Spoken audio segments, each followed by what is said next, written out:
1740 Vasco da Gama Secunderabad Express via Bellary Junction, Gundakal, Kurnool City has arrived on platform number 1.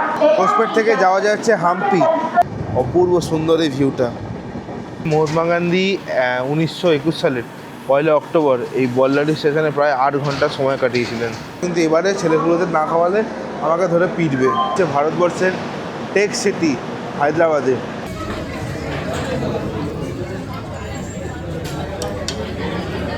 নমস্কার সকলকে, নতুন আরেকটা ভ্লগে সকলকে স্বাগত জানাচ্ছি গোয়ার মাডগাঁও স্টেশন থেকে। আর এখন সময় হয়েছে সকাল 8টা 7। আজকে তারিখ হচ্ছে 13ই জুন 2026। আর আমি এখন আছি হচ্ছে মাডগাঁও জংশন স্টেশনে। এই আমার পেছনে হচ্ছে মাডগাঁও জংশন স্টেশন। আমাদের গাড়ি এসে নামিয়ে দিয়ে গেল আমাদেরকে। আর এই পর্বে আমরা মাডগাঁও থেকে পৌঁছাবো হচ্ছে তেলেঙ্গানার সেকেন্দ্রাবাদ জংশন পর্যন্ত। কোন ট্রেনে যাব? 17,040 Vasco da Gama Secunderabad express. তো ট্রেনের টাইম হচ্ছে সকাল 9টা 10। এখনও বহুত টাইম আছে। এখন বাজে 8টা 7, প্রায় 1 ঘন্টা এখনও টাইম আছে হাতে। দেখি আমরা এখানে একটু খাওয়া দাওয়া করি, দিয়ে ট্রেনে তো উঠবই। এই হচ্ছে মাডগাঁও স্টেশনের প্রিপেড ট্যাক্সি কাউন্টার। আপনারা old Goa, south Goa, north Goa যেখানে ইচ্ছা আপনি ট্যাক্সি করে চলে যেতে পারেন। আর এছাড়াও কিন্তু মাডগাঁও স্টেশনে স্কুটি রেন্টালেরও ব্যবস্থা আছে। এছাড়া এখানে মানে রেন্টে মানে আমাদের ওখানে যেন ওলা উবের চলে, এখানে কিন্তু ওলা উবের চলে না। এখানে গোয়া মাইলস অ্যাপ চলে। সেই গোয়া মাইলস অ্যাপ দিয়ে কিন্তু আপনারা এখানে ক্যাবও বুক করতে পারেন, বাইকও বুক করতে পারেন, মানে বাইক ক্যাব যেটাকে বলে। এই হচ্ছে মাডগাঁও স্টেশন। সময় হচ্ছে সকাল 9টা 37। প্রায় 32 মিনিট দেরিতে আমাদের train 17,040 Vasco da Gama Secunderabad express ঢুকে গেল হচ্ছে মাডগাঁও স্টেশনের 6 নম্বর প্ল্যাটফর্মে। আর আমাদের কোচ হচ্ছে আজকে B2। একসাথেই 6টাই পড়েছে আমাদের। আগের দিন উল্টো পাল্টা পড়েছিল, আজকে একসাথেই পড়েছে। চলুন এসি কোচের দিকে। কোথায় এসি কোচগুলো পড়বে বল দেখি। আগে ট্রেনে উঠি দিয়ে কথা বলছি। ভাস্কো ডা গামা থেকে সেকেন্দ্রাবাদ পর্যন্ত আমাদের এই ট্রেন কভার হচ্ছে টোটাল 823 কিলোমিটার। আর সময় লাগে হচ্ছে 19 ঘন্টা 20 মিনিট। এই ট্রেনের ম্যাক্সিমাম পারমিশন স্পিড হচ্ছে 110 কিলোমিটার পার আওয়ার। আর অ্যাভারেজ স্পিড হচ্ছে 43 কিলোমিটার পার আওয়ার। আর ভাস্কো ডা গামা থেকে সেকেন্দ্রাবাদ পর্যন্ত এই ট্রেনটি সপ্তাহে 2 দিন চলাচল করে, বৃহস্পতিবার আর শনিবার। ট্রেনে প্যান্ট্রিকার নেই, অনবোর্ড ক্যাটারিং আর ই ক্যাটারিংয়ের অপশান আছে। বাইরে থেকে খাবার তুলবে, আমাদের কাছে অর্ডার অলরেডি নিতে এসেছিলো কিন্তু আমরা দিইনি। ভাস্কো থেকে সেকেন্দ্রাবাদ পর্যন্ত আমাদের এই ট্রেনে টোটাল 19টা হল্ট আছে আর 147টা ইন্টারমিডিয়েট স্টেশন রয়েছে। এখানে আছে হচ্ছে আলুর পরোটা। সাইজ দেখুন আলুর পরোটা। আমি সেদিন বালুরঘাট যাচ্ছিলাম, তখনও আলুর পরোটা দেখে ইমপ্রেস হয়ে গেছিলাম। আজকেও সাইজ দেখুন, বিশাল বড় বড়। এখানে ওই নারকেলের চাটনি, সাম্বার, এটা তরকারি আছে, আর ইডলি আছে এখানে। এই যে 3টে ইডলি।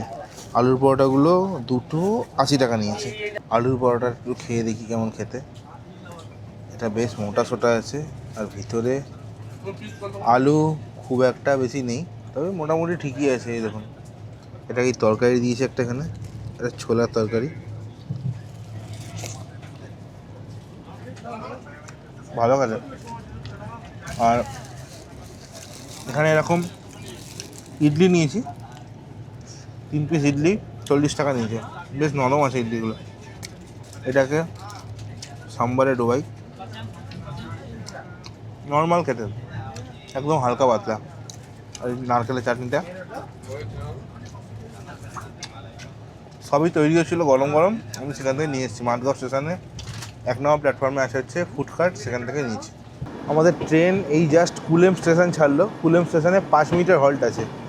মাডগাঁও থেকে 33 কিলোমিটারের জার্নি কিন্তু কমপ্লিট করে ফেলেছি। এই কুলেম ছাড়ার পরবর্তী স্টপেজই হচ্ছে ক্যাসেল রক। আর এই কুলেম থেকে আর কিছুটা এগোলেই আমরা দেখতে পাবো হচ্ছে দুধসাগর ওয়াটারফলস। আগের দিন যখন অমরাবতী এক্সপ্রেসে করে এসেছিলাম দুধসাগর ওয়াটারফলসটা, তো আমরা কিছুই দেখতে পাইনি, জল ছিলই না বলতে গেলে। দেখি আজকে কীরকম থাকে, জানি না আজকে ভালো দেখতে পাবো কিনা।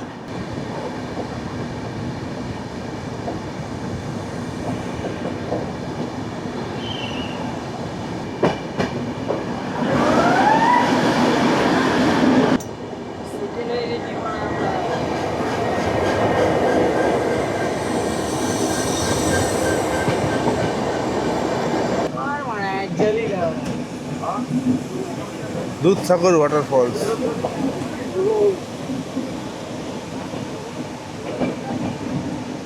ধারওয়াত। সময় হয়েছে এখন দুপুর 1:43। মাঠগাঁও থেকে 156 কিলোমিটারের জার্নি কমপ্লিট করে এখন পৌঁছে গেছি হচ্ছে কর্ণাটকের ধারওয়াদ স্টেশনে। এখানে 2 মিনিটের হল্ট আছে। ধারওয়াদের পরবর্তী এই ট্রেনের সবচেয়ে বড় স্টপেজ হচ্ছে SSS হুব্বালি জংশন। সময় হয়েছে বেলা 1:45। আমাদের ট্রেন ধারওয়াদ থেকে ছাড়লো। পরবর্তী station SSS Hubballi junction. Distance 20 kilometre, পড়বে 4টে ইন্টারমিডিয়েট স্টেশন।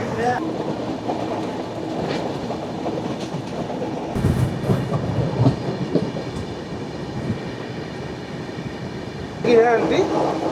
कितने की है? 100 का चार। पीस कितना है पीस? कितना ना?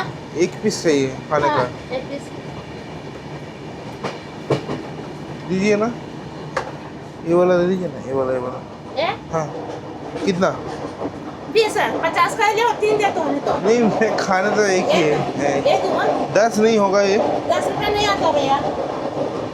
ले लो 20 रुपये दे। नहीं वही दे दीजिए, उतना छोटा छोटा ही दे। ये कितना दूंगा? अच्छा है, हाँ। मीठा है ना?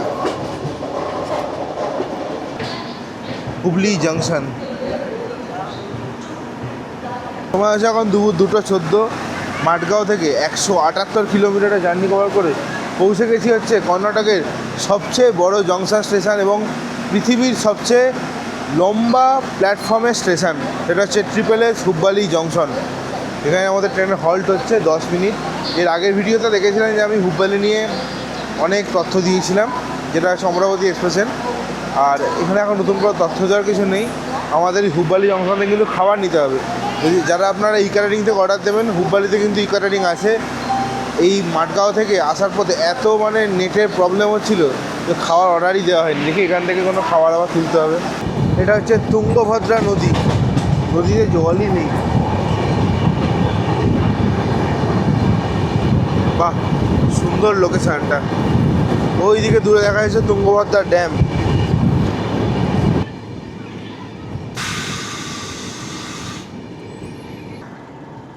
হোসপেট জংশন। সময় হয়েছে এখন বিকেল 5:10। মাঠগাঁও থেকে 323 কিলোমিটারের জার্নি কমপ্লিট করে পৌঁছে গেছি হচ্ছে কর্ণাটকের হোসপেট জংশনে। এখানে ট্রেনের হল্ট হচ্ছে 5 মিনিট। হোসপেট বিখ্যাত কেন? হোসপেট থেকে যাওয়া যাচ্ছে হাম্পি, যেটা হচ্ছে ইউনেস্কো ওয়ার্ল্ড হেরিটেজ সাইট এবং বহু বছরের পুরনো এটা। আর 12 কিলোমিটার দূরে এই হোসপেট জংশন থেকে। কখনো যদি হাম্পি ঘোরার প্ল্যান হয় তো অবশ্যই আপনাদেরকে ঘুরিয়ে দেখাবো। সময় হয়েছে বিকেল 5:16। আমাদের ট্রেন হোসপেট থেকে ছাড়লো। পরবর্তী স্টেশন হচ্ছে বল্লারি জংশন। ডিস্টেন্স হচ্ছে 65 কিলোমিটার, পড়বে 11খানা ইন্টারমিডিয়েট স্টেশন। এই জায়গাটা দেখুন কত অপূর্ব লাগছে জায়গাটা। এই জায়গাটা লেক আছে, এটা লেকটার নাম হচ্ছে দারোজি লেক।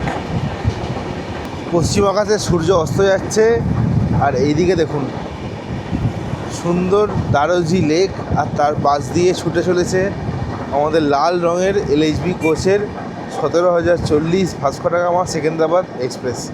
অপূর্ব সুন্দর এই ভিউটা।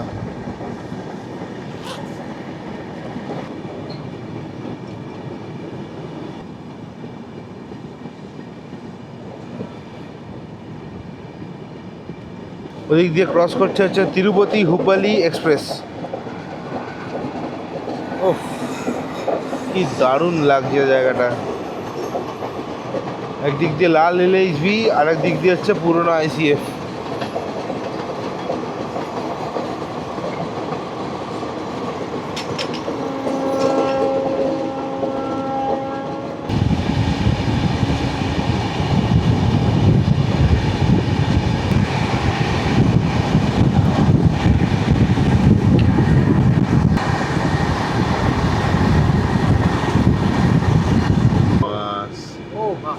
দূরে দেখুন, এটা হচ্ছে বল্লারি ফোর্ট। অপূর্ব সুন্দর দেখতে ফোর্টটা। আগের দিন যখন অমরাবতী এক্সপ্রেসে করে এসেছিলাম তখন তো পুরো সেই ভোরবেলা ঘুমোচ্ছিলাম, কিচ্ছু দেখতে পাইনি। আজকে একবারে দারুণ সুন্দর উপভোগ করছি এই ট্রেন জার্নিটা। বল্লারি জংশন। পুরো সাঁতরাগাছির মতো বল্লারি জংশন। সময় হয়েছে এখন সন্ধ্যে 6:30। মাঠগাঁও থেকে 388 কিলোমিটারের জার্নি কমপ্লিট করে পৌঁছে গেছি। আজকে আমাদের এই ট্রেনের অফিসিয়ালি কর্ণাটকের লাস্ট স্টপেজ বল্লারি জংশনে। আর এখানে ট্রেনে হল্ট হচ্ছে 5 মিনিট। আর বল্লারি জংশন ঢোকার আগে বল্লারি ফোর্ট দেখলাম, অপূর্ব সুন্দর। কি সুন্দর একটা বড় বিশাল এরিয়া জুড়ে একটা ফোর্ট তৈরি হয়েছে। যাই হোক, এখানে স্টেশনে কাজ চলছে আর আকাশে প্রচুর মেঘ, বৃষ্টি নামলো বলে। এই বল্লারি কিন্তু প্রায় 150 বছরেরও পুরনো। কর্ণাটকের যে কটা পুরনো স্টেশন আছে তার মধ্যে কিন্তু বল্লারিও একটা।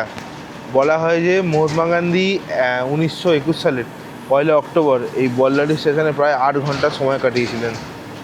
তো সেই জন্য সেই দিক থেকে বল্লারি স্টেশনটা বেশ অনেকটাই ঐতিহাসিক। আর এদিক থেকে দেখুন স্টেশনের মাথাগুলো দেখা যাচ্ছে কিনা জানি না, এই ফ্লাইওভারটা যেন বোঝা যাচ্ছে না, মানে অনেক পুরনো আর্কিটেকচারে। কিন্তু সময় হলো সন্ধ্যে 6:42। আমাদের ট্রেন বল্লারি জংশন থেকে ছাড়লো। পরবর্তী স্টেশন হচ্ছে অন্ধ্রপ্রদেশের গুন্টাকাল জংশন, 50 কিলোমিটারের দূরত্ব, 8টা ইন্টারমিডিয়েট স্টেশন।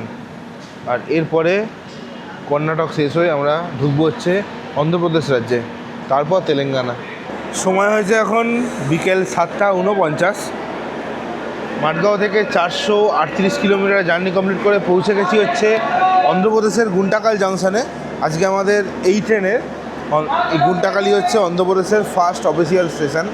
গুন্টাকাল থেকে দুটো লাইন ভাগ হয়, একটা যাচ্ছে হচ্ছে হায়দ্রাবাদের দিকে আর একটা যাচ্ছে হচ্ছে বিজয়ওয়াড়ার দিকে। আর গুন্টাকালে আমাদের এই ট্রেনে হল্ট হচ্ছে 10 মিনিট আগেই চলে এসছে, প্রায় 15-20 মিনিট মতো দাঁড়াবে। যাই হোক, এখানে খাবার অর্ডার দেওয়া আছে। দুপুরবেলা খাবার পাইনি, মুড়ি চানাচুর এসব দিয়ে কাটাতে হয়েছে, কিন্তু এবারে ছেলেগুলোদের না খাওয়ালে আমাকে ধরে পিটবে। চলুন খাবার অর্ডার দিয়েছি, দেখি কখন আসে। গুন্টাকাল পড়ছে হচ্ছে সাউথ কোস্ট রেলের আন্ডারে, আর ডিভিশন হচ্ছে গুন্টাকাল। গুন্টাকাল স্টেশনে ধোসা বিক্রি হচ্ছিলো, এই যে ধোসা নিয়েছি, মশলা ধোসা। কত টাকা নিল? 50 টাকা নিয়েছে। একটা ধোসা 50 টাকা। সাফিসিয়েন্ট। অপূর্ব খেতে, সুন্দর। এখন সময় হয়েছে রাত্রি 10টা আর আমাদের ট্রেন কুর্নল সিটি পার করেছে। খাওয়া দাওয়া করে নিয়েছি, আজকে চিকেন ফ্রাইড রাইস খেয়েছি। আর ওটা দেখাতে আমি ভুলে গেছিলাম আপনাদেরকে। যাই হোক, আর 3:30 নাগাদ সেকেন্দ্রাবাদে পৌঁছে যাব। ওই জন্য পুরো কোচের সব লোক ঘুমিয়ে পড়েছে, আমরা এবার ঘুমিয়ে পড়বো। আপনার সাথে আবার কাল সকালবেলা সেকেন্দ্রাবাদে নেমে কথা হচ্ছে। Good night from train. Good morning. সময় আছে এখন ভোর 4টে। মাঠগাঁও থেকে 804 কিলোমিটারে জার্নি কমপ্লিট করে পৌঁছে গেছি হচ্ছে ভারতবর্ষের টেক সিটি হায়দ্রাবাদে। একদম রাইট টাইমেই কিন্তু ট্রেন পৌঁছে গেছে। আর এবারে আমরা এখান থেকে যাব হচ্ছে আমাদের হোটেলে। এখনও বুক করা হয়নি, ওদেরকে বাইরে বসিয়ে আমি আর রাজীব দেখতে যাব হোটেল। তো দেখি কোথায় কি হোটেল নিচ্ছি, অবশ্যই আপনাদেরকে দেখাবো। চলুন বাইরের দিকে যাওয়া যাক। সময় এখন দুপুর 1:44 আর এইটা হচ্ছে আমাদের রুম। আমরা এখন খেতে যাবো হচ্ছে হায়দ্রাবাদি বিরিয়ানি। 5:30টার সময় ঢুকেছি সকালবেলা, তারপর সব ঘুমিয়ে পড়েছিলাম। এখন 2টো বাজে, যাবো হচ্ছে বাওয়ার্চি রেস্টুরেন্টে হায়দ্রাবাদি বিরিয়ানি খেতে। আর এই হচ্ছে রুম অগোছালো হয়ে গেছে। এখানে এরকম 2টো ট্রিপল বেডের বেড আছে এখানে, আর এসি আছে, ফ্যান আছে। আর বাথরুমটা হচ্ছে খানিকটা এরকম ওয়েস্টার্ন টয়লেট, কোমোড, বেসিন সব কিছুই রয়েছে। আর এই রুমে আমাদের ভাড়া পড়েছে হচ্ছে 3150 টাকা। চলুন এবার এখান থেকে যাব হচ্ছে সেকেন্দ্রাবাদ ইস্ট মেট্রো স্টেশনে। ওখান থেকে মেট্রো করব, মেট্রো করে পৌঁছে যাবো হচ্ছে RTC X মেট্রো স্টেশনে। ওখান থেকে বাওয়ার্চি রেস্টুরেন্ট কাছে, ওখানে গিয়ে আজকে আমরা বিরিয়ানি ট্রাই করবো। এই হচ্ছে সেকেন্দ্রাবাদ ওয়েস্ট মেট্রো স্টেশন। সেকেন্দ্রাবাদে কিন্তু 2টো মেট্রো স্টেশন আছে, একটা ওয়েস্ট একটা ইস্ট। আমরা ওয়েস্ট থেকে যাব হচ্ছে বিরিয়ানির দিকে। এই বিরিয়ানির লোকেশান ডিসক্রিপশানে দিয়ে দিচ্ছি, আপনারা চেক করে নিতে পারেন। আর এখান থেকে বেশি দূর নয়, 3টে মাত্র স্টেশন আছে। তারপরে RTC X নগর, যেটা ওইখানে পৌঁছে যাবে। বেশ সুন্দর পরিষ্কার পরিচ্ছন্ন মেট্রো স্টেশন। আর এটা কিন্তু সেকেন্দ্রাবাদ জংশনের ঠিক পাশেই অবস্থিত। আমরা এখন এসে গেছি হচ্ছে বাওয়ার্চি রেস্টুরেন্টের ঠিক সামনে। এই দেখুন, এখানে ওদের একটা ব্রাঞ্চ আছে, পাশেও একটা আছে মনে হচ্ছে, ওটাতেও যাওয়া যেতে পারে। তবে এখানে মনে হয় লাইন দিতে হবে। এই হচ্ছে বাওয়ার্চি রেস্টুরেন্ট।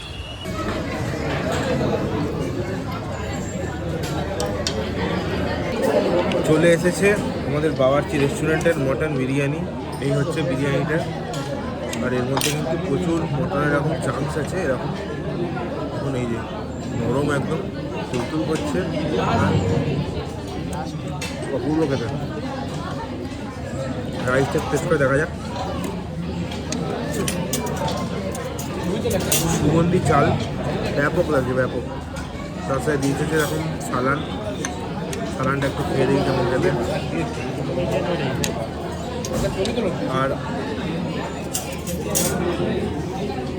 তার সাথে দিয়েছে হচ্ছে এরকম রায়তাটাকে আমি খেয়ে দেখি, অপূর্ব অপূর্ব। এটার দাম নিতে হচ্ছে 370 টাকা ফুল প্লেটে। একটা যদি নেন তো দুজন আরামসে কিন্তু খেয়ে নিতে পারবেন। যেখানে আমরা বাওয়ার্চি বিরিয়ানি খেতে গেছিলাম ওখান থেকে আমরা এখন চলে এসেছি হচ্ছে চারমিনারের কাছাকাছি। কীভাবে এলাম? বাওয়ার্চি বিরিয়ানির সামনে ভিএসটি বাস স্টপ আছে, ওখান থেকে 2 নম্বর বাস 2J ওই বাসে করে এলাম হচ্ছে আফজালগঞ্জ। আর যারা সেকেন্দ্রাবাদ স্টেশন থেকে আসবেন ওখান থেকে কিন্তু 8 নম্বর বাস পাওয়া যায়, 8-এর A পাওয়া যায়, 2 নম্বরটা পাওয়া যায়। তো সেগুলো করে চলে আসতে পারেন হচ্ছে একদম চারমিনার পর্যন্ত। চারমিনারের সামনে কিন্তু বাস আসে সেকেন্দ্রাবাদ স্টেশন থেকে। আর আমরা আফজালগঞ্জ পর্যন্ত এসেছি, ওটা হচ্ছে চারমিনারের নিয়ারেস্ট বাস স্ট্যান্ড। তো ওখান থেকে হেঁটে হেঁটে আসছি। 1.3 কিলোমিটার দেখাচ্ছিল। মুসি নদীটা ক্রস করে ডান দিকে সালারজং মিউজিয়ামকে ফেলে আমরা সোজা যাচ্ছি হচ্ছে চারমিনারের দিকে। অপূর্ব সুন্দর একটা ওয়েদার এখানে আজকে, মেঘলা মেঘলা।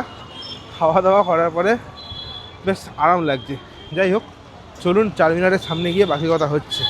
চলে এসেছি চারমিনারের সামনে, আর দেখতেই পাচ্ছেন সামনে চারমিনার, আর এদিকে প্রচুর পার্লের দোকান, মানে মুক্তোর সব মালা এখানে পাওয়া যায়। প্রচুর দোকান আছে এখানে। আর এখানে কিন্তু ভালো বেকারি বিস্কুটও পাওয়া যায়, সেগুলো আপনারা কিন্তু বাড়ির জন্য কিনে নিয়ে যেতে পারেন। আফজালনগর থেকে 1.3 কিলোমিটার হেঁটে আসার পর আমরা পৌঁছে গেছি হচ্ছে পৃথিবী তথা ভারত বিখ্যাত স্থাপত্য হায়দ্রাবাদের চারমিনারের সামনে। এই চারমিনার যে এটা আছে, মক্সটা আছে, এটা হচ্ছে মোহাম্মদ কুতুব কুলি শাহ 1591 খ্রিস্টাব্দে তৈরি করেছিল। আর এই যে স্থাপত্য, এটা প্রায় 400 বছরের পুরনো। ওপরে 4টে খাম্বা আছে দেখতে পাচ্ছেন, এবং ওপরে কিন্তু ওঠা যায়।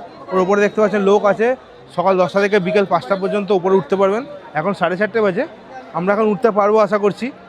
চলুন দেখি ভেতরে যাই কি আছে। আর এই এরিয়াতে কিন্তু প্রচুর পরিমাণে মুক্ত দোকান আছে, এখান থেকে বাড়ির জন্য আপনারা মুক্ত কিনে নিয়ে যেতে পারেন। এছাড়াও এখানে কিন্তু প্রচুর পরিমাণে বেকারি বিস্কুটের শপও আপনারা পেয়ে যাবেন, যেখান থেকে ভালো ভালো কোয়ালিটির বেকারি বিস্কুট, যেটা বিদেশেও কিন্তু এক্সপোর্ট হয় এখানে হায়দ্রাবাদের বেকারি বিস্কুট। তো সেগুলো কিন্তু বাড়ির জন্য আপনারা আরামসে কিনে নিয়ে যেতে পারেন। চলুন, এখানে প্রচুর দোকানপাট আছে, প্রচুর ভিড়ও আছে, সামনে দিয়ে পেছন দিয়ে লোকজন যাতায়াত করছে। আমরা এবারে ভিতরে যাই, চলুন। এই হচ্ছে দীপু, দেখতেই পাচ্ছেন গামছার ফাঁস সামনে লাগিয়ে পিছনে লাগিয়ে ফেলেছে। ওরা বিছানা গোছ করছিল, আর রাজীব ওদিকে বাথরুমে ঢুকে গেছে, যেই ভিডিও চালিয়েছি ওই যে ওকে ডাকছে। আর যাই হোক, আমরা বিরিয়ানি খেলাম, চারমিনার গেলাম, বেকারি বিস্কুট কিনেছি, তারপর আবার বাসে করে ফিরে চলে এসেছি। যাই হোক, আজকের এই ভিডিও আপনাদের কেমন লাগলো অবশ্যই কমেন্ট করে জানাবেন। দেখা হচ্ছে পরবর্তী পর্বে আরও একটা ইন্টারেস্টিং ট্রেনের ব্লগ নিয়ে। ততক্ষণ পর্যন্ত সবাই ভালো থাকবেন, সুস্থ থাকবেন, আর ঘুরতে থাকবেন। Good buy from take city Hyderabad.